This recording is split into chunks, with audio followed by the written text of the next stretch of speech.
Merci Claudia, bonjour tout le monde. Donc nous avons l'honneur de modérer la session sur la nutrition. Je suis Stéphane Doyon, je travaille aux opérations de MSF, notamment sur les questions d'accès aux produits de santé. La nutrition et surtout la dénutrition, c'est un sujet qui est assez important au niveau des opérations, parce que malheureusement on en fait beaucoup, on est amené à traiter beaucoup d'enfants sur les différentes crises auxquelles on répond. Il y a eu beaucoup de progrès qui ont été faits derrière les 20 dernières années. Il y a 20 ans, peut-être qu'il n'y avait que 100 000 enfants qui étaient pris en charge avec des produits spécialisés. Selon l'UNICEF, l'année dernière, il y en a eu 9 millions. Et ces progrès ont été notamment grâce à la décentralisation des soins qui a été permis par le RUTF, ce qu'on appelle le Plumpy Nut. Malheureusement, c'est un sujet où il y a peu de recherches qui sont faites. Et donc, c'est bien que Epicentre et MSF puissent en faire quelques-unes. Donc aujourd'hui, on va traiter de deux sujets. Le premier, c'est le Kwashiorkor, une forme de malnutrition qui est encore méconnue, puisqu'on n'en connaît pas vraiment l'étiologie. Et donc on va faire deux études il va y avoir deux présentations sur ce sujet. Et l'autre, c'est sur les protocoles de soins. En fait, les protocoles de prise en charge de la malnutrition étaient effectués dans les années 90 par des médecins très dévoués. Certains ont dévoué leur vie en fait, à la prise en charge de la malnutrition, mais ont été faits que sur la base d'expériences cliniques, avec peu d'évidence pour, des fois, informer ces protocoles de soins, ce qui, des fois, donnait lieu à des controverses. Et donc, il y a une des études qui sera sur ce sujet. Sur ce, I'm going to switch in English and pass the mic to Elisabeth. Thank you. Thank you. So, hello, my name's Liz Ledger. For those of you who I've not met, I'm one of the Pediatric advisors for MSF France. And it's my great pleasure to introduce the first study in this malnutrition session. It's long been a belief and understanding that children with severe malnutrition are particularly sensitive and vulnerable to fluid overload. That giving IV fluid to children with severe acute malnutrition can potentially harm them. This next study is a great example of how questions from the field, along with a lack of evidence currently, and collaboration between MSF on an intersectional platform and an external academic institution can lead to a really high quality clinical trial with some very exciting results that we're going to hear. So I'd like to introduce Roisin Connon, who is a statistician with the MRC Clinical Trials Unit at University College London, and Dr. Kemi Ogundipe, who is one of my pediatric advisor colleagues from MSF Belgium. She is a source of great wisdom and advice on the pediatric platform, and there are many weeks that go by when I think, what would Kemi do when I get an email in my inbox? So without further ado, I'll hand over to Kemi and Roisin to talk about the GASTROSAM study. Thank you. We're excited to present about this study today. But one thing before we go into the presentation, we wanted to highlight that the study is going to be published in an article next week. So we ask you during this next week, please do not publish the results. They're meant to be presented here in this forum, but they're not to be shared or put into the public before the release of the article. And with that, I'll go ahead and get started. So we're going to talk about rehydration of children with severe acute malnutrition. So as Lizzie already began to talk about, gastroenteritis, vomiting and diarrhea is commonly seen in children with severe acute malnutrition, also known as SAM. And it's often associated with very poor outcomes, with these children often going on to develop severe dehydration, and a lot of them having a high mortality, as high as 21%. It's been historically challenging to rehydrate these children because they believe that children with malnutrition and gastroenteritis, due to their fragility, cannot tolerate getting IV fluids. The main concern is that if we give them IV fluids, historically, that their hearts would not be able to tolerate that, and they would go into heart failure. There was also concerns about them being able to manage electrolytes or have very big switches in their electrolyte balance while they're dehydrated. They're also often very sick, so that complicates their management. So recommendations on their management has typically been very conservative. They often differ from what we say for children without malnutrition. Specifically, they are restrictive of IV fluids, saying that they should not be given to children who have severe acute malnutrition and dehydration. rather to use oral rehydration to rehydrate them. And these recommendations have been based on expert opinion, based on these concerns that I already mentioned. The concern for electrolyte derangements has also come through in the recommendations that we have for children with severe acute malnutrition, and has led to the fabrication of Risomal, which is a rehydration solution, oral rehydration solution for the children with malnutrition, and that's given instead of the standard WHO ORS solution, with the goal to avoid electrolyte problems. Risomal specifically has lower sodium and potassium than standard ORS. So the GASTROSAM study that we're presenting today is trying to investigate this particular problem, how to best rehydrate children with malnutrition. We have previous reassuring data on the cardiac function in children with severe acute malnutrition. So now we wanted to investigate whether IV fluids can be safely given for rehydration for children with severe malnutrition and severe dehydration, and whether the standard ORS, which we've avoided in the past in lieu of the Risomal, can be given also safely. We hypothesized in our study that the liberal rehydration strategies, meaning us giving IV fluids for severe dehydration and using ORS as compared to Risomal, may reduce adverse outcomes related to mortality and morbidity, and may improve time to recovery of children with severe acute malnutrition.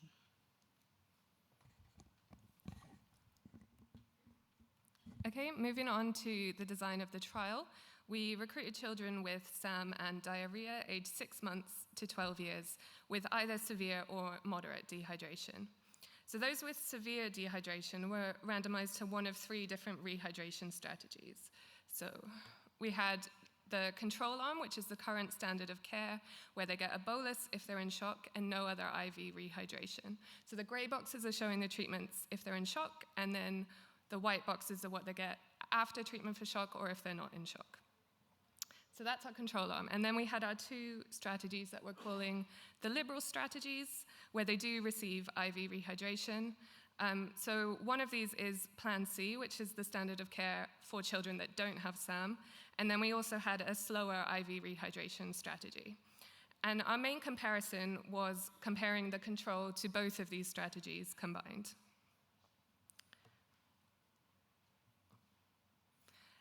So then we had a randomization between the 2 types of oral rehydration, the Risomal or the standard ORS, and this comparison included both the severe and some dehydration groups.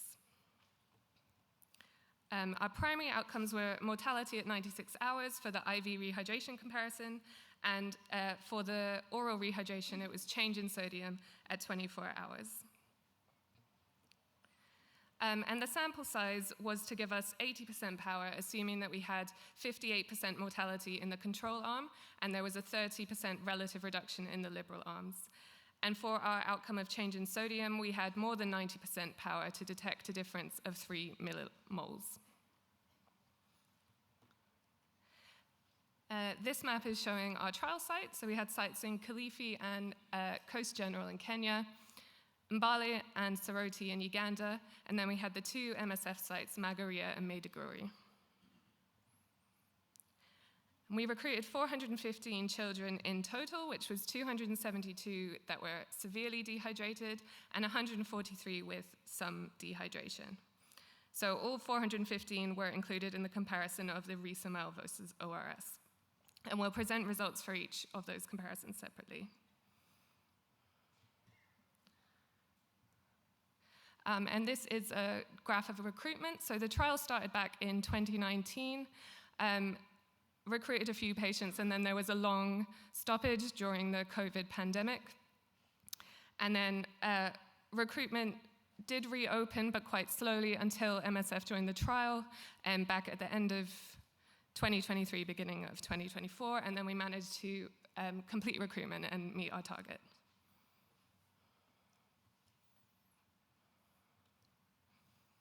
So just to describe a little bit of the baseline characteristics of the children who were enrolled in the study. From here on, we'll be comparing children who are in the standard of care WHO SAM arm to the children who received IV fluids who are in the liberal arms of the study. So these are not all the baseline characteristics, but I wanted to highlight a few key ones that might be interesting. going forward. The first one is that the population that we had in the study were mostly young, with a median age of the children at 13 months, so a lot of them were below 2 years old.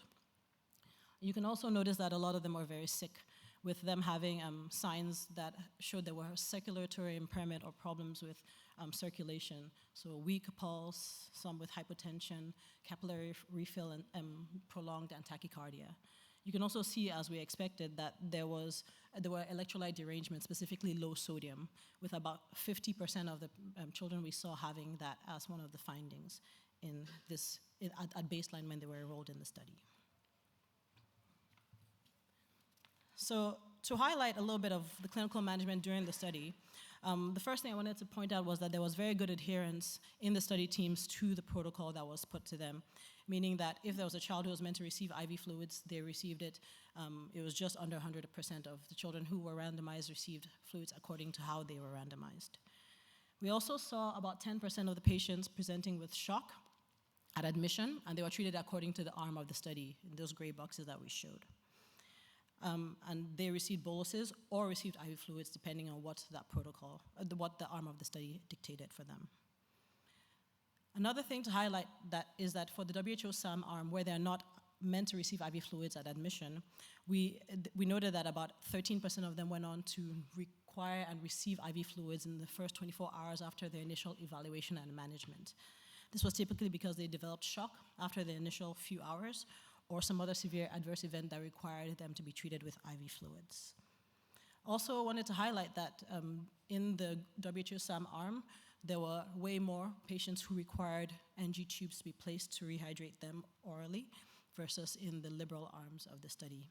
There was also a lot more vomiting in the WHO SAM arm as compared to the liberal arms of the study. Okay, so moving on to our primary outcome. This is for the comparison of the liberal versus standard of care rehydration in the severely dehydrated children. And all analyses in this trial followed intention to treat principle. So overall mortality in this severely dehydrated group was around 7% at 96 hours. So we had 11 deaths in the control arm and 9 in the liberal arms. And the adjusted risk ratio was 1.02. This is adjusted for site, but we had a wide confidence interval.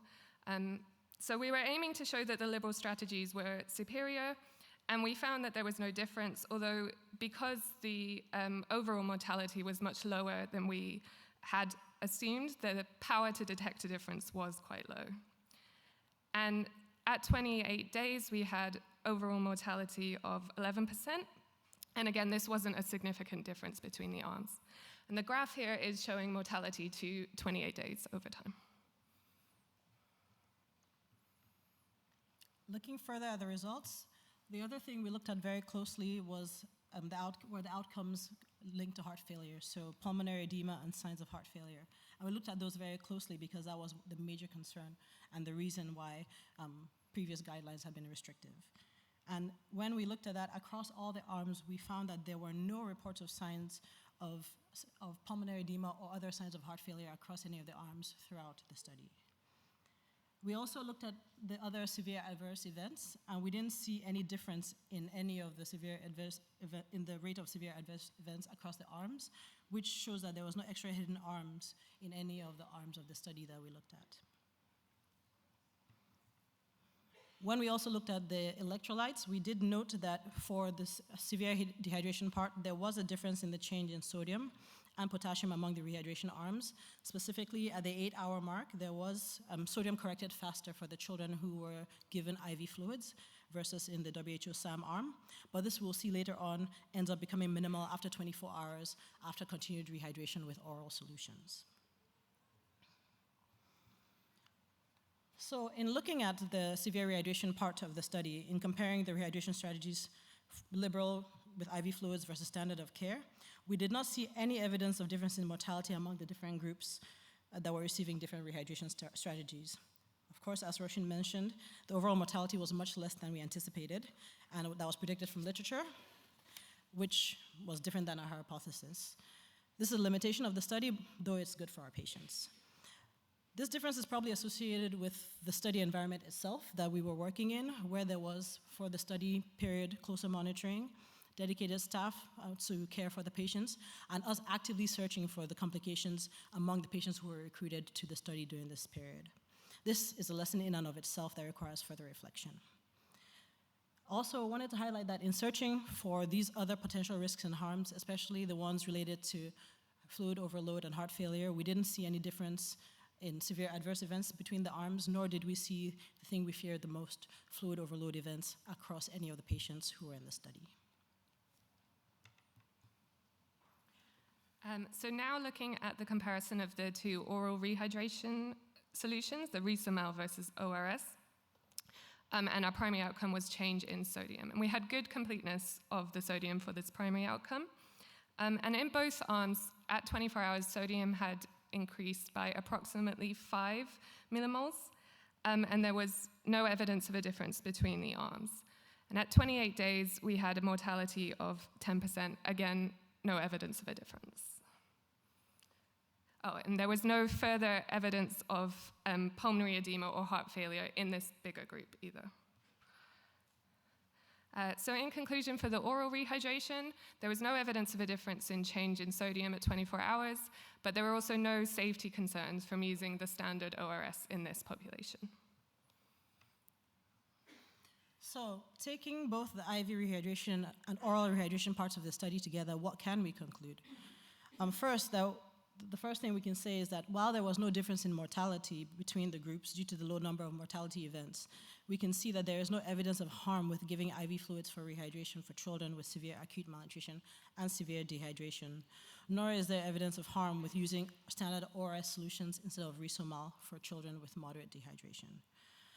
These findings for us are pretty important in getting more insight into how we continue to care for these populations, especially in the context where MSF works, and they can hopefully inform our future guidelines, including ways for us to simplify the rehydration protocols between malnourished and non-malnourished patients specifically.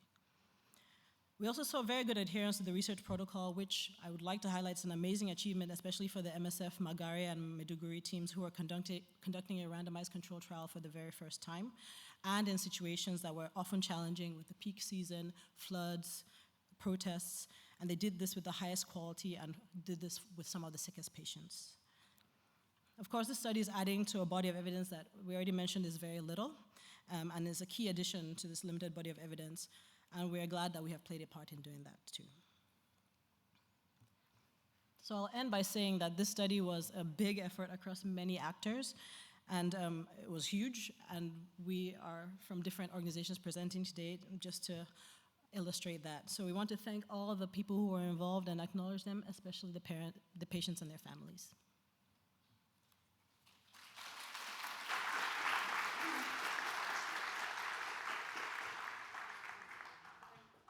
Thank you, Kemi and Roisin. Lots of things to talk about there. Please do keep your questions for the end. The thing that really stands out for me, though, is the importance of high-quality nursing. I'll pass on to Stefan now to introduce the next session. Thank you, Elizabeth. So the next session is going to be on the diagnostic of Kwashiorkor with bilateral pit edema and the stakes around it. So we'll have a qualitative study by Giulia Scarpa, who is a pediatric nurse, doing postdoctoral research with Epicentre and the Tropical Medicine Institute in Antwerp, in Belgium. She used mixed method and participatory approach in the field of maternal and child nutrition and analyzed the impact of climate change on human health. Giulia, I let you the floor. Thank you. Thank you very much. Good afternoon, everyone. So today we are going to present this study with the title Understanding the Medical Challenges in Diagnosis and Treating Bilateral Pitting Edema in Children, a Qualitative Study. So first of all, I would like to start by introducing what bilateral pitting edema is. So bilateral pitting edema is a typical sign of Kwashiorkor, but is not exclusive to it. So it's important to make the difference between what we call nutritional edema, so the sign of Kwashiorkor. So when we see skin changes, low plasma proteins, difficult to treat, high mortality, and relatively high weight for height zeta score compared to marasmus. But about Kwashiorkor, next presentation we'll discuss more.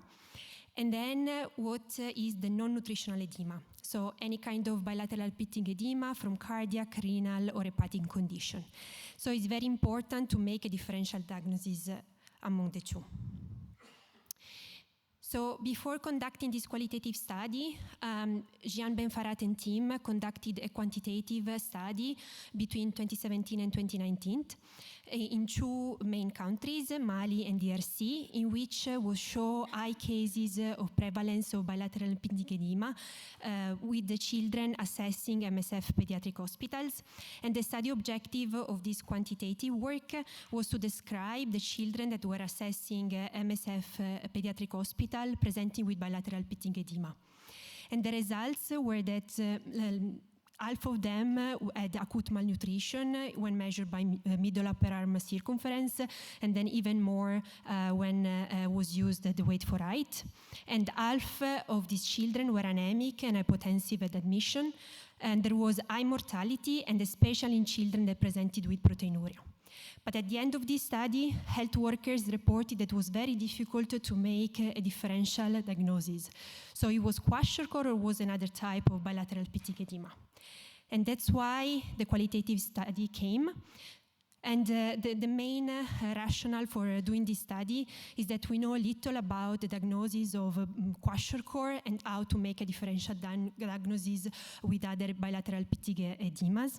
And there is also little qualitative work, especially working with health workers in low-income settings. And so how we can fill the gap? So we worked with local and international nurses and physicians, having a strong experience with patients presenting with bilateral pitting edema in the two countries of interest, Mali and DRC. So the study objectives were two. The first one was to understand the lived experience of health workers that were diagnosing and treating bilateral pitting edema in Rutshuru and in Kutiala. And the second objective was to identify the main challenges and strategies to improve their clinical outcomes. In terms of methods, so we used a qualitative approach with a participatory action research lens. We conducted 21 in-depth interviews and 2 focus group discussion with 25 health workers, including local and international staff. And then we analyzed these thematically using the PASS model, which you can see on the right side of this slide, in which there are 2 main domains, the social cultural context and the medical environment. And then the factors that are in this framework will be discussed during the results section. So first of all, here we start with the results. The health workers interpreted the bilateral pitting edema most of the time associated with Kwashiorkor, so the nutritional edema. In terms of gravity, they said that they perceived that bilateral pitting edema was quite high in terms of gravity due to the access barriers, for example, the high cost, the transport, and also the use of traditional treatments prior to the biomedical care, and also due to the little parental involvement during the diagnosis. So it was difficult, for example, to understand the history of the patient when he was admitted in the hospitals.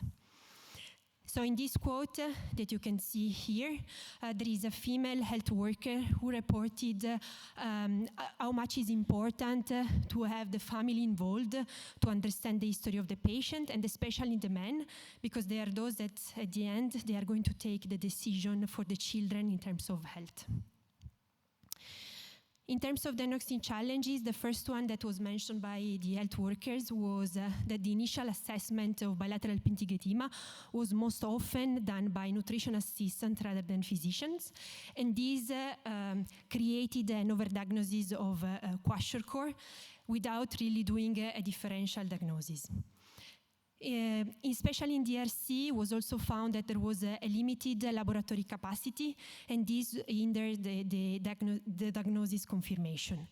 And as you can see in this quote from a male participant, he highlighted the difficulty of making the diagnosis of Kwashiorkor and the grade of edema that each child presented. Then we have treatment challenges. So health workers reported that patients who were coming to the MSF hospital were already too sick.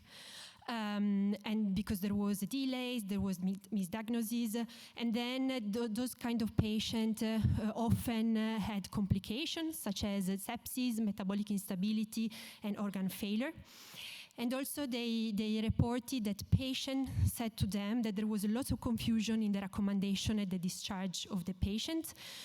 So there was, for example, a conflicting advice on the ready-to-use therapeutic food with or without home food. And this depended not just among the countries, so Mali and DRC, but also within the same team in the same countries.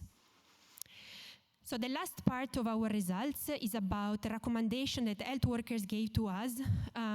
So it came from focus group discussion with staff both from Mali and DRC, and they highlighted 4 main domains. The first one was prevention, standardization, staffing and training, and research. In terms of prevention, they said that it's very important to strengthen infant and young child feeding and also doing more community engagement to avoid the delays of children coming to the hospitals. In terms of standardization, they said that it's really needed for the diagnosis part to have unified diagnosis protocols and also history-taking templates. In terms of staffing and training, they said that they needed more skilled staff. They need also psychological support, not just for the children, but also for the family that were accompanying them. And last but not least, they talk about research, saying that Kwashiorkor is particularly under-researched, so they need to know more about the pathophysiology and having so tailored treatments. In terms of recommendation, this also because we continue to use from the beginning up to the end the participatory research approach. Then we discussed the main clinical recommendation among the research team, but also MSF advisor and operation, and we came up with the 5 main recommendations from there. So the first one is that every child that presents with a sign of malnutrition and bilateral pitting edema should start immediately nutrition treatment. The second one is the importance of ruling out other comorbidities, so to make the differential diagnosis. The third one is the importance of placing, if possible, those patients presenting with bilateral pitting edema nearby nursing station, so then there can be a vital sign monitoring every 3 hours if the context allows so. The fourth recommendation was about including community engagement and mobile clinics to sensitize patients and parents on bilateral pitting edema. And then finally, it was discussed that in any case, the care needs to be tailored to the child condition and to the context. So in conclusion, we can say that a multifactorial approach to manage the bilateral pitting edema is essential, and health worker must be the core to shape the responsive strategies. For sure, in terms of further research, there is still a lot to do in terms of understanding about Kwashiorkor, and what came directly from our research is also like the importance of doing the analysis of community and caregiver perspective to understand better the social cultural context, and so tailor a more contextually relevant intervention to prevent and treat children presenting with bilateral pitting edema. And this is going to be it was not possible to do in our work because it was a COVID time, so I had to conduct all the interviews online. It was quite intense, and we couldn't include the community and caregivers. So this study has been recently published in PLOS Global Health Journal. And just to end, I would like to thank you, all the participants that participated in our study, without whom this study would not be possible, all the MSF team in DRC and Mali, Ministry of Health, Epicentre, and the University of Leeds who contributed to this work. Thank you.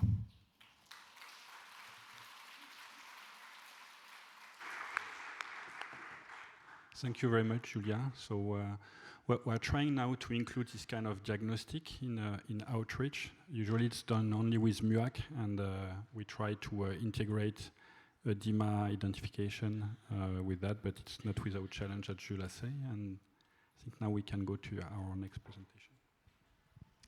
So we're sort of going backwards a little bit. We've talked about treatment, we've talked about diagnosis, and now we're going to talk a bit about the why. As many of you will know who treat malnutrition in the field, Kwashiorkor is one of our biggest challenges. And why Kwashiorkor takes place in the multi-systemic way that it does, affecting the liver, the gut, the skin, and then the edema that we see, is still something of a mystery. We see lots of it in certain contexts and not very much of it in other contexts. Is it due to nutritional deficiencies? Is it due to environmental factors? Well, for this next talk, we're going to get some insights into some of those biological processes behind Kwashiorkor, that variant of severe acute malnutrition. So Dr. Bryan Gonzales is an associate professor of human nutrition at Ghent University in Belgium and a senior scientist at Wageningen University in the Netherlands. And he is going to talk to us about all things omics. All things omics, well, that's a big deal. Thank you very much for your generous introduction. Thank you to all of you for still being here, and especially thanks to those who are still awake. So I know it's late during the day. This is my first ever scientific day, so also thank you to Epicentre for bringing me here to Paris. I hope I pronounced that right. So Giulia has already introduced to us Kwashiorkor. Thank you for that, Giulia. Bilateral pitting edema being the gold standard for Kwashiorkor diagnostics, how difficult it is to identify bilateral pitting edema in comparison to other forms of edema, and especially for noting the importance of understanding the pathophysiology of Kwashiorkor to derive better treatment strategies for these children. So the remaining question still is, and the bigger question, if I can make this work, is what causes Kwashiorkor? What is the pathophysiology of Kwashiorkor? Meaning, how does Kwashiorkor develop in a child that has it during treatment? And how does that trajectory compare to children with marasmus, for example, the other type of severe acute malnutrition? So there are several hypotheses already on the etiology or the causes of Kwashiorkor. Most importantly and famously is the low protein diet. For sure, all of you have heard of that. But more recent studies have actually not been very consistent on the result of this. We have had studies that demonstrate even that giving protein is not enough to treat all children with Kwashiorkor. So there has been a lot of inconsistencies, and many of these other hypotheses that I have here on the slide have not been really supported by large-scale, consistently by large-scale epidemiological studies. So it's safe to say that Kwashiorkor until now is still what André Biand would call an enigma. So it's still very mysterious. So to demystify the enigma of Kwashiorkor, we dig deeper into biological processes. We looked at cellular processes. We use more advanced technology, laboratory technologies, and we use techniques that are used now in molecular biology. So when we say molecular biology, it really means that we're going deep into cellular processes, what is happening systemically in the body, and it starts with a gene, right? So you have a gene and it's translated to an RNA. There was a discussion a while ago about genes, so I'm sure you're very familiar with genes already by now. And when you have RNA and it's you express an RNA, then you produce proteins like albumin, CRP, AST, ALT. So these are proteins, right? So when proteins interact with each other, especially enzymes, you produce small molecules called metabolites. So metabolites like caffeine is a metabolite I'm sure all of you are very familiar with. Glucose, for example, is also a metabolite, right? So when we study molecular biology, especially systems biology, normally in the past we would do them one by one. So we study one gene at a time, or several genes at a time, or several proteins at a time, or lipids at a time. Now the technology has advanced so much that we can actually analyze many of these many of these molecules at the same time. So we can analyze now, we can sequence the entire genome rather cheaply. We can analyze hundreds of proteins, thousands of metabolites if you want. So when we do that analysis of many, many, many proteins, many metabolites, we call that omics. So when you have millions of genes, that's called genomics, proteins, proteomics. Coming here this morning, you might have seen a building here just next. It's a big building with a big logo. It's called Omics. So that's what they do. So now at least you know what they do. You can go there. That's, I know what you're doing, right? So that's Omics, my dear friends. But the problem with analyzing many, many, many proteins, many genes at the same time becomes a statistical problem. So normally when we do studies, we have many observations, many participants, many patients, and a few variables, right? 1,000 children, 20 outcomes or 20 variables. Now, in genomics or in omics studies, we study thousands of variables, and we only have a few participants. So in this study, for example, we have 180 participants, and we have over 4,000 variables. So that becomes a statistical problem, and normal statistical platforms and systems don't work anymore, and that's why we dig into the world of big data, machine learning, systems biology, bioinformatics, and data dimension reduction techniques, right? So when we say data dimension reduction, it means we want to understand many, many, many proteins using a few number of variables. So how do we do that? Imagine that each of these dots is a protein or a metabolite. The first thing we do is to cluster these metabolites into tightly correlated metabolites, and we call them latent variables. So if you're familiar with principal components analysis, it's very similar. What we used here is a high dimensional factor analysis.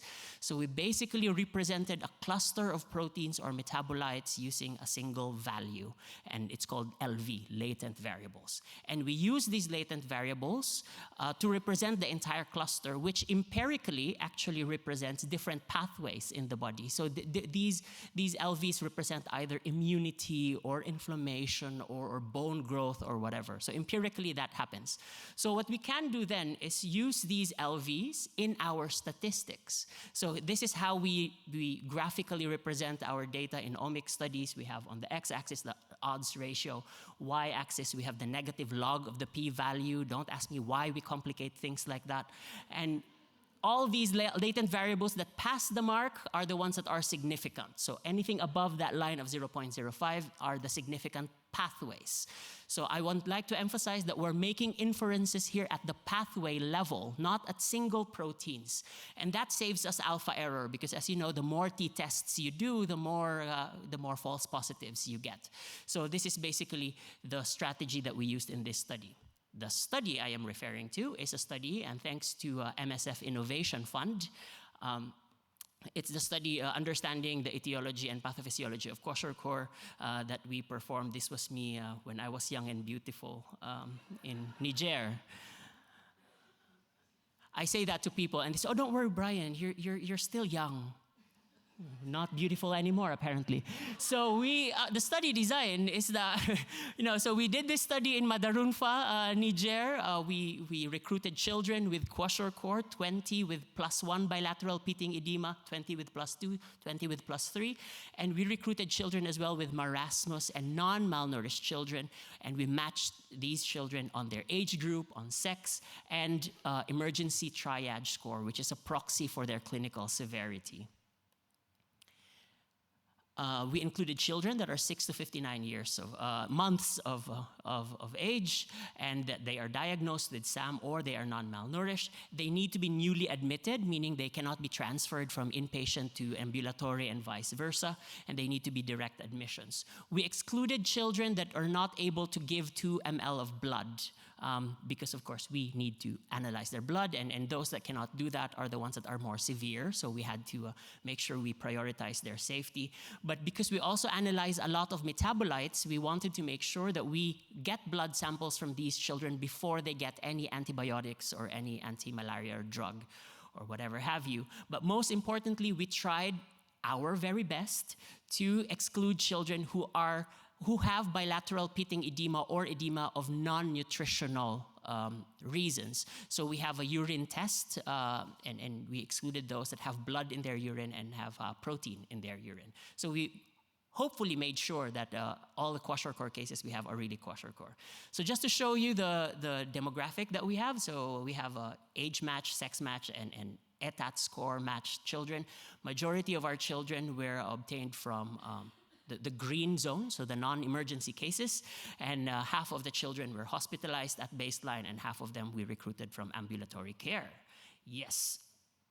So this is a design. We collected blood samples from children when they were admitted to the hospital or when they arrived at the ambulatory care, when they exited the inpatient treatment, and after nutritional rehabilitation, meaning they are recovered nutritionally based on WHO guidelines for the children with SAM. And for the non-malnourished children, we have them at baseline and when they exited the hospital for whatever treatment they went there for, or at the outpatient when they are matched with a child with outpatient. And we performed all these omics technologies that by now I'm sure you are very knowledgeable about. Good. So I just have this figure here to remind you we're doing pathway level analyses. So how do we judge which pathways are related to Kwashiorkor? So these pathways should be different in Kwashiorkor compared to non-Kwashiorkor cases. The pathway should be associated with a degree of edema severity. And if it's high at baseline, it should go down after nutritional rehabilitation and vice versa. So very strict criteria for us to understand which are the pathways related and specific to Kwashiorkor. So we performed all these omic studies that for sure you are now experts on. So in the interest of time, I will only discuss the ones that passed the three criteria that we mentioned. So for the proteomics, again, we analyzed almost 500 proteins at the same time that resulted to 9 protein clusters. LV7, so latent variable 7 for protein, is different in Kwashiorkor compared to the others. It is associated with edema severity. It was high at baseline and it went down after nutritional rehabilitation. Now we understand what is PLV7, so we looked at what proteins are in this cluster, and it's called lumican, gyalsuline, and tetranectin. And these proteins are actually extracellular matrix. So these are the proteins that are forming your collagen layer, the ones that are in the interstitium. They are the ones that build your lymph nodes, for example. And here below, you see the different organs in the body. If you see a black dot, it means that these 3 proteins are there. So it means that these proteins are found systemically in the body. But again, they are collagen. So if they would have been found in the blood, like what we have, it means they broke down. And breakdown of these extracellular matrix are typical signs of inflammation in a child. I just want to highlight that we did a separate study. This was in Niger, but previous to this, we did a similar study in Kenya and Malawi, and we found the same protein signature of a breakdown of extracellular matrix proteins. Now, looking at different lipids, there's also one latent variable that is associated and specific to Kwashiorkor, and that's LLV5. It is lower in Kwashiorkor compared to the rest. It is associated with edema severity, and it's lower at baseline, and it increased after treatment. And looking at what is LLV5, these are sphingolipids. So these are the lipids that cover the cell membranes. They are also the ones that cover the nerve cells, for example, and they are also inflammatory modulators. So putting that together, it appears that extracellular matrix and low sphingolipids are related to bilateral pitting edema, and I put here that dietary deficiency could be part of the pathophysiology of Kwashiorkor, but it's not enough.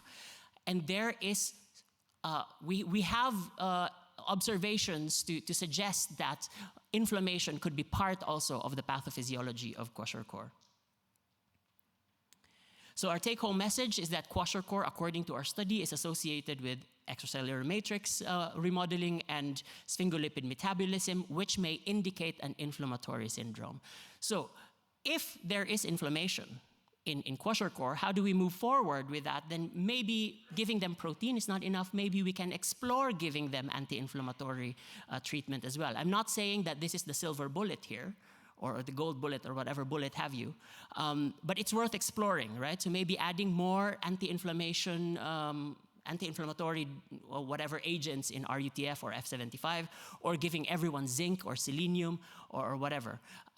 We can also use these markers to closely monitor the inflammation of children, because a lot of the children that are discharged from the hospital die within the first 6 months when they come home, and maybe this has something to do with that. Or if you find it useful to have an early diagnostic test for Kwashiorkor, then these are the proteins and lipids that might be good candidates for that. And with that, I would, of course, like to thank all our participants, all the parents, the children that were involved. I would like to thank MSF Innovation Fund for the support, MSF Niger, who were very dedicated despite all the logistical nightmares that I introduced them to. And yeah, again, for all of you, thank you very much.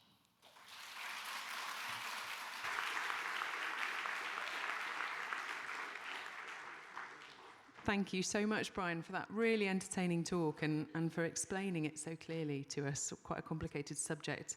I find the discussion around inflammation absolutely fascinating. I know that there's some work coming out around iron metabolism and inflammation and its effects on hepcidin.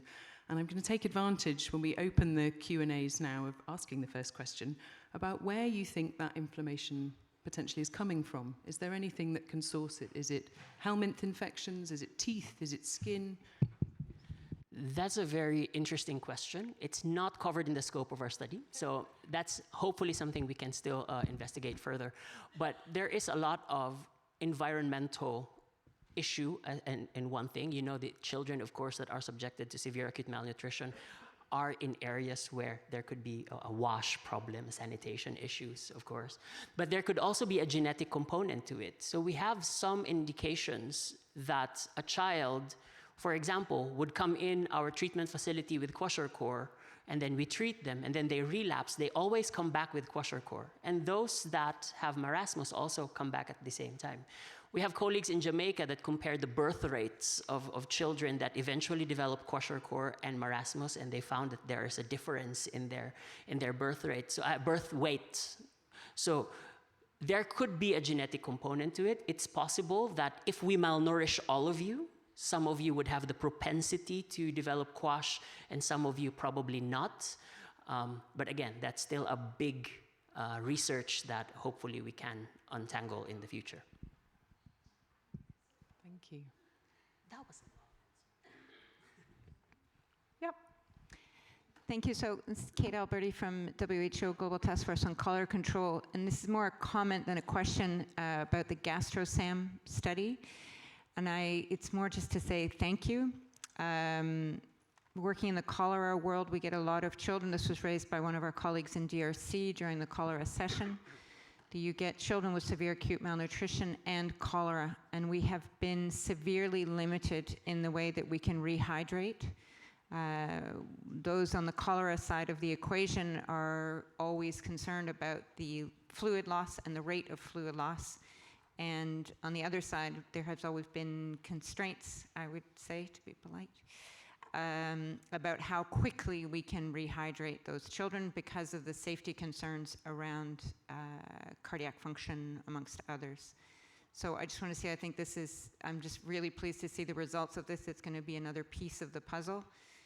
I think the question about nasogastric tubes was also extremely interesting. It may not have been a primary outcome, obviously, but especially when you're working, the simpler protocols can be, especially, I just came back from Angola. You've got treatment centers. We had probably malnourished children, more chronic malnutrition, but still we had more patients than beds. These were big structures with overwhelmed staff.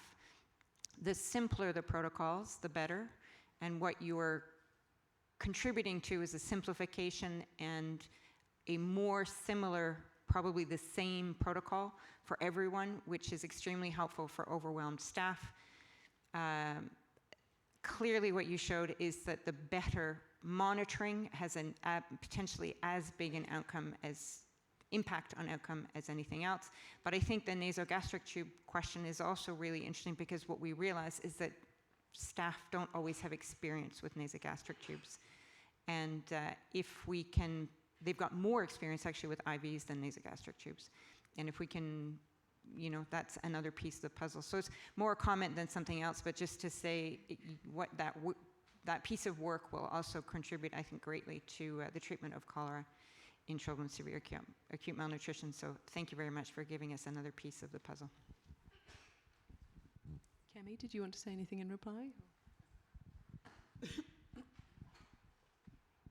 Thanks for saying that. I'm also glad that you're also from the WHO, so I hope that this can open a discussion on that, because this was the big concern about the safety, and we're glad that we're able to have more insight into what is safe for these children. And I think hopefully with this understanding we can push for us to start discussions about how we can simplify, you said, all those protocols. So Kemi, I've got another question for you from online. So this is from Manu Burbain, who is our nutritional advisor at MSF France. And I'm going to read it out word for word so I get it correct. The new MSF guideline, pediatric guideline, recommends the opposite. Children in hypovolemic shock to receive hypotonic infusion glucose ringers 10 mils per kilo per hour, although the previous 2017 was reasonably recommending 15 mils per kilo per hour of ringer. Urgent amendum has to be done while at the time of this pres. Hypovolemic shocks are no more not treated in settings where the new guideline has been implemented. So I wondered if you wanted to comment firstly on the hypotonic question, and secondly on moving forwards with the pediatric guidelines. Thanks. I won't touch too much on what we're going to do for the pediatric guidelines as much here, but I'll highlight a few points because this is an interesting question. So first of all, it's not hypotonic solution. If you look at the manufacturer, D5 Ringer's lactate is hypertonic, so we can simplify and get rid of that part of the argument. But the second question about what we're giving for fluids, want to highlight from this study that what the liberal arm had Plan C, the standard WHO Plan C, which is over 5 hours for younger children, and 8 hours there was a slow arm that was over 8 hours. If you look at the guidelines that we have right now, if you continue to assess and treat, you can give 20 mils per kg every 2 hours until you finish treatment, which is very similar to the slow arm. In the slow arm of this study, we didn't give a bolus to the children even if they had shock. There was no difference in mortality. So we can clearly say that it's not a bolus or giving fluids faster that saved the children. It was that we can give IV fluids safely. And even with shock, in the slow arm, where we did not bolus them, there was no increased mortality.